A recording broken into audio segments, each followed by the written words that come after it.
Assalamualaikum warahmatullahi wabarakatuh. Kami dari kelompok 5 ingin mempresentasikan hasil diskusi kami mengenai materi ke-11 mata kuliah Sistem Informasi Manajemen. Izin memperkenalkan diri, nama saya Priyo Prayoga. Nama saya Diandra Saluna. Nama saya Amelia Paulandari. Nama saya Muhammad Edwin. Dan teman saya yang tidak bisa hadir bernama Indana Maulidia. Ingin tahu kelanjutan videonya? Simak videonya ya. Halo teman-teman, selamat pagi, selamat siang, selamat sore, dan selamat malam untuk kalian semua yang nonton video ini. Di video kali ini, kelompok aku bakalan jelasin tentang materi ke-11 Sistem Informasi Manajemen. Apa aja sih yang akan dibahas? Ini dia. Pertama, apakah peranan dari manajemen pengetahuan dan program manajemen pengetahuan dalam bisnis? Yang kedua, apakah tipe dari sistem yang digunakan untuk manajemen pengetahuan dalam keseluruhan perusahaan dan bagaimana mereka menyediakan nilai bagi bisnis? Yang ketiga, apakah tipe utama dari sistem kerja pengetahuan dan bagaimana mereka menyediakan nilai bagi perusahaan?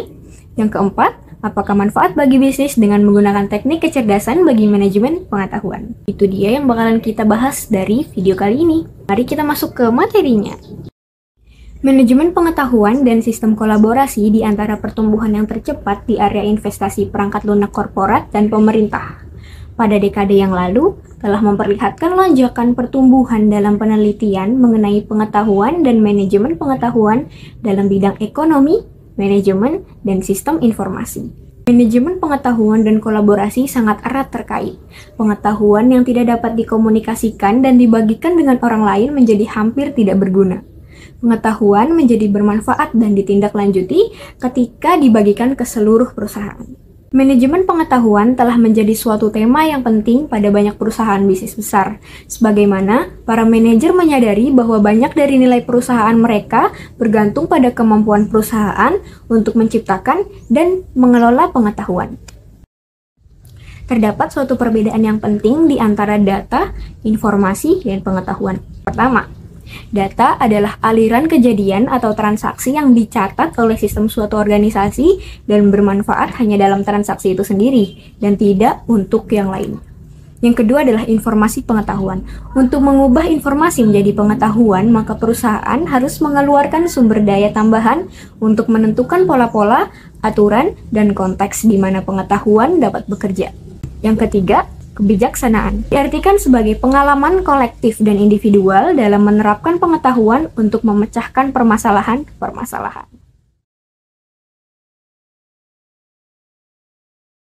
Yang pertama, pembelajaran organisasional dan manajemen pengetahuan.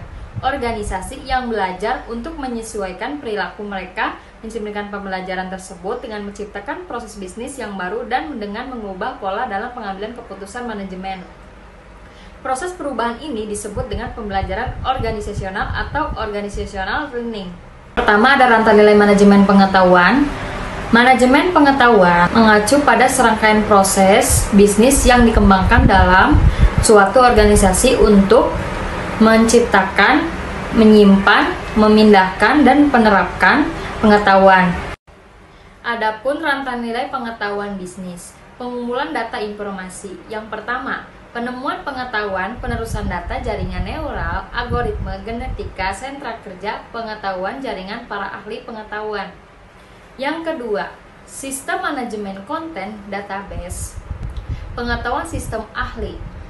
Yang ketiga, menyebarluaskan, portal internet mesin pencari, kolaborasi, dan alat bantu sosial bisnis. Penguasaan pengetahuan. Organisasi dapat memperoleh pengetahuan dengan berbagai cara, bergantung pada tipe dari pengetahuan yang mereka cari. Sistem manajemen pengetahuan yang pertama berupaya untuk membangun gudang dokumen perusahaan, laporan, presentasi, dan praktik pelaksanaan yang terbaik. Penyimpanan pengetahuan. Setelah berbagai dokumen, pola, dan aturan pakar terkumpul, data tersebut harus disimpan sehingga dapat diambil kembali dan digunakan oleh para karyawan. Yang ketiga, penyebarluasan pengetahuan, teknologi, portal, surel, pesan, instan, wiki, alat bantu sosial bisnis, dan mesin pencari telah ditambahkan pada pengaturan yang ada dari alat bantu kolaborasi untuk berbagi kalender, data dokumen, dan grafik. Selanjutnya yang ketiga, penerapan pengetahuan tanpa memperhatikan adalah tipe dari sistem manajemen pengetahuan yang dilibatkan. Tetapi, pengetahuan yang tidak dibagikan dan diterapkan dalam permasalahan praktis yang dihadapi oleh perusahaan dan para manajer tidak akan menambah nilai dari bisnis. Untuk memberikan tingkat pengembalian atas investasi, maka pengetahuan organisasional harus menjadi suatu bagian yang sistematis dari pengambilan keputusan dan manajemen dan diletakkan dalam sistem untuk mendukung keputusan. Yang keempat, membangun modal organisasional dan modal manajemen. Ada kolaborasi, komunitas praktik, dan lingkungan perkantoran. Komunitas praktik yaitu jaringan umum informal yang terdiri atas para profesional dan karyawan baik di dalam maupun di luar perusahaan dengan minat dan kegiatan yang sama. Selanjutnya, tipe sistem manajemen pengetahuan. Terdapat 3 tipe dari sistem manajemen pengetahuan yang sangat penting. Yang pertama, sistem manajemen pengetahuan keseluruhan perusahaan. Yang kedua, sistem kerja pengetahuan dan teknik kecerdasan. Sistem manajemen konten perusahaan. Sistem manajemen konten perusahaan membantu organisasi untuk mengelola kedua tipe informasi tersebut. Mereka memiliki kapabilitas untuk menangkap pengetahuan, penyimpanan, pemulihan, distribusi, dan pemeliharaan untuk membantu perusahaan dalam meningkatkan pemrosesan dan keputusan bisnis mereka. Sistem pengetahuan keseluruhan perusahaan yang baru saja kita bahas menyediakan jangkauan kemampuan menyeluruh yang dapat digunakan oleh banyak orang, tidak hanya semua pekerja dan kelompok di dalam suatu organisasi.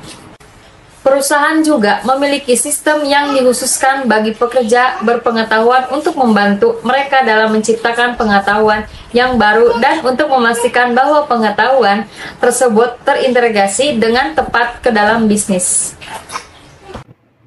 Oke, terdapat pula sistem kerja pengetahuan. Perusahaan juga memiliki sistem yang dikhususkan bagi pekerja berpengetahuan untuk membantu mereka dalam menciptakan pengetahuan yang baru dan untuk memastikan bahwa pengetahuan tersebut terintegrasi dengan tepat ke dalam bisnis. Sistem kerja pengetahuan ini terdapat pekerja pengetahuan dan kerja pengetahuan. Pekerja pengetahuan melakukan 3 peran kunci yang sangat penting bagi organisasi dan untuk manajer yang bekerja dalam organisasi. Yang pertama, menjaga aliran pengetahuan dalam perusahaan seiring dengan perkembangan perusahaan dalam teknologi, sains, pemikiran sosial, dan seni. Yang kedua, yaitu bertugas melayani sebagai konsultan internal mengenai pengetahuan khusus mereka, berbagai perubahan yang terjadi, dan kesempatan yang muncul. Yang ketiga, bertindak sebagai agen perubahan, mengevaluasi, merintis, dan mendukung proyek-proyek perubahan. Yang kedua, ada kebutuhan sistem kerja pengetahuan. Kebanyakan pekerja pengetahuan mengandalkan sistem perkantoran seperti pengolah kata, voicemail, email, konferensi video, dan sistem penjadwalan yang dirancang untuk meningkatkan produktivitas di kantor. Pekerja pengetahuan juga memerlukan sistem kerja pengetahuan yang sangat spesifik dengan grafis, alat bantu analisis, dan kemampuan komunikasi dan manajemen dokumen yang canggih. Contoh sistem kerja pengetahuan yang pertama ada desain berbantuan komputer, yang dimana ia akan mengotomatisasi penciptaan dan revisi dari desain dengan menggunakan komputer dan perangkat lunak grafik yang canggih. Menggunakan metodologi desain fisik yang tradisional, maka tiap-tiap modifikasi desain memerlukan cetakan yang akan dibuat dan sebuah prototipe untuk diuji secara fisik. Yang kedua ada sistem realitas virtual, di mana ia memiliki kemampuan visualisasi, pengubahan, dan simulasi yang jauh melampaui sistem CAD konvensional. Mereka menciptakan perangkat lunak grafik yang interaktif untuk menciptakan simulasi yang dihasilkan dengan komputer yang sangat mendekati realitas yang para pengguna yang hampir meyakini bahwa mereka sedang berperan serta dalam situasi dunia nyata. Yang selanjutnya terdapat pula teknik kecerdasan. Kecerdasan artifisial dan teknologi database yang menyediakan sejumlah teknik kecerdasan yang dapat digunakan organisasi untuk memperoleh pengetahuan dari individual dan kolektif, serta untuk memperluas dasar pengetahuan mereka. Nah, biasanya terdapat teknik yang digunakan, yaitu sistem ahli, penalaran berbasis kasus, dan logika fuzzy. Tetapi 3 teknik ini hanya digunakan untuk memperoleh pengetahuan tersirat. Biasanya jaringan neural dan penelusuran data lah yang digunakan untuk penemuan pengetahuan atau knowledge discovery. Yang pertama ada sistem ahli, yang merupakan suatu teknik kecerdasan untuk memperoleh pengetahuan tersirat dalam wilayah yang sangat spesifik dan terbatas dari keahlian manusia. Sistem ini memperoleh pengetahuan dari karyawan terampil dalam bentuk serangkaian aturan dalam sistem perangkat lunak yang dapat digunakan oleh pihak lainnya dalam organisasi. Serangkaian aturan dalam sistem ahli ini ditambahkan ke dalam memori atau pembelajaran yang disimpan pada perusahaan. Terus bagaimana sistem ahli bekerja? Yaitu dengan menggunakan sistem ahli model pengetahuan manusia yang merupakan suatu rangkaian aturan yang secara kolektif disebut dengan basis pengetahuan atau knowledge base. Nah, strategi yang digunakan untuk mencari melalui dasar pengetahuan ini dinamakan mesin inference. Dua strategi yang umumnya digunakan yaitu penalaran maju dan penalaran mundur. Kecerdasan organisasional. Penalaran berbasis kasus. Penalaran berbasis kasus, case-based reasoning atau CBR, deskripsi dari pengalaman masa lalu seorang spesialis yang direpresentasikan sebagai contoh kasus, disimpan dalam database untuk digunakan kembali di suatu waktu pada seorang pengguna berhadapan dengan kasus baru dengan parameter yang serupa. Sistem logika fuzi. Logika fuzi atau fuzzy logic merupakan teknologi yang berbasis pada aturan yang dapat merepresentasikan ketidaktepatan tersebut dengan menciptakan aturan yang menggunakan perkiraan atau nilai yang subjektif. Berikut adalah cara kerja penalaran berbasis kasus. Yang pertama, pengguna menjelaskan masalah. Yang kedua, sistem mencari kasus-kasus yang serupa dalam database. Yang ketiga, sistem menanyakan pertanyaan tambahan kepada pengguna untuk mempersempit hasil pencarian. Yang keempat, sistem menemukan kasus yang paling cocok dan mendapat solusinya. Yang kelima, sistem memodifikasi solusi agar lebih sesuai dengan masalah. Yang keenam, sistem menyimpan masalah dan solusi yang sukses dalam database penalaran. Gambar di atas adalah logika fuzi untuk mengendalikan temperatur. Berbagai fungsi keanggotaan untuk memasukkan yang disebut temperatur berada dalam sistem logika thermostat yang digunakan untuk mengendalikan temperatur ruangan. Fungsi keanggotaan ini membantu menerjemahkan ekspresi linguistik seperti hangat menjadi angka yang dapat dimanipulasi komputer. Saya akan menjelaskan apa itu pembelajaran mesin. Pembelajaran mesin atau machine learning merupakan suatu kajian mengenai bagaimana program komputer dapat meningkatkan kinerja mereka tanpa pemrograman secara eksplisit. Pembelajaran mesin telah meluas dalam 10 tahun terakhir ini karena pertumbuhan dalam daya komputansi yang tersedia bagi ilmuwan dan perusahaan serta penurunan dalam biayanya. Seiring dengan kemajuan dalam desain algoritma, database, dan robot. Kemudian ada jaringan neural atau neural networks.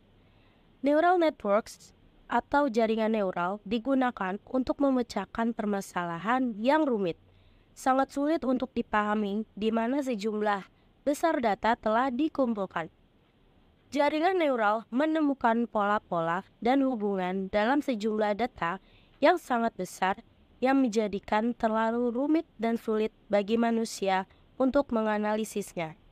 Lalu bagaimana sih cara kerja jaringan neural itu sendiri? Jaringan neural menggunakan aturan yang dipelajari dari pola-pola data untuk membangun lapisan logika tersembunyi. Lapisan tersembunyi ini kemudian memproses masukan-masukan dan mengklasifikasikannya berdasarkan pengalaman dari metode tersebut. Pada contoh di samping, jaringan neural telah dilatih untuk membedakan pembelian kartu kredit yang sah dan yang tidak sah. Selanjutnya ada algoritma genetika atau genetic algorithm. Algoritma genetika bermanfaat untuk menemukan pemecahan yang optimal atas suatu permasalahan tertentu dengan memeriksa sejumlah besar kemungkinan pemecahan atas permasalahan tersebut. Gambar di atas merupakan contoh penggunaan algoritma genetika. Contoh ini mengilustrasikan suatu populasi awal dari kromosom, masing-masing mempresentasikan pemecahan yang berbeda.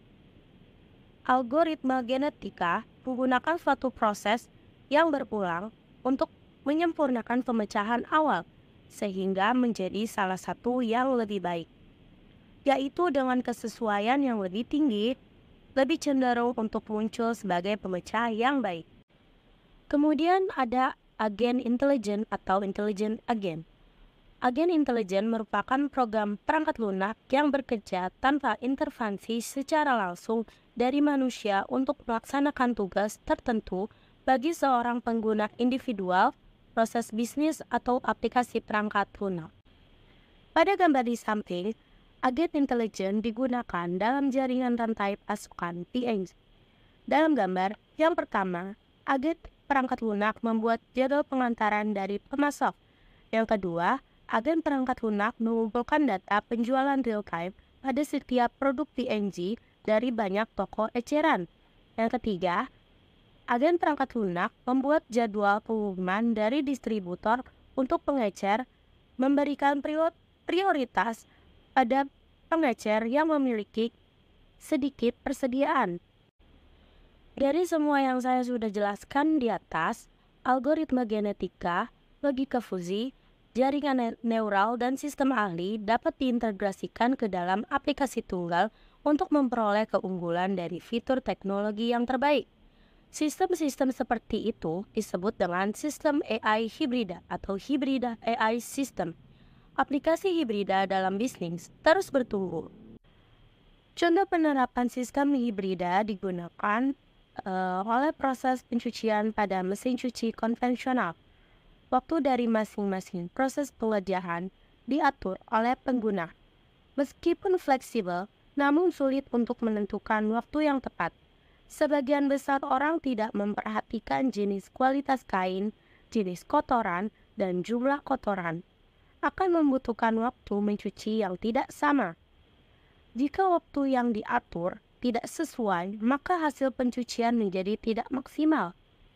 Tentukan jika waktu yang diperlukan sudah lama, maka akan terjadi waktu dan energi pemborosan.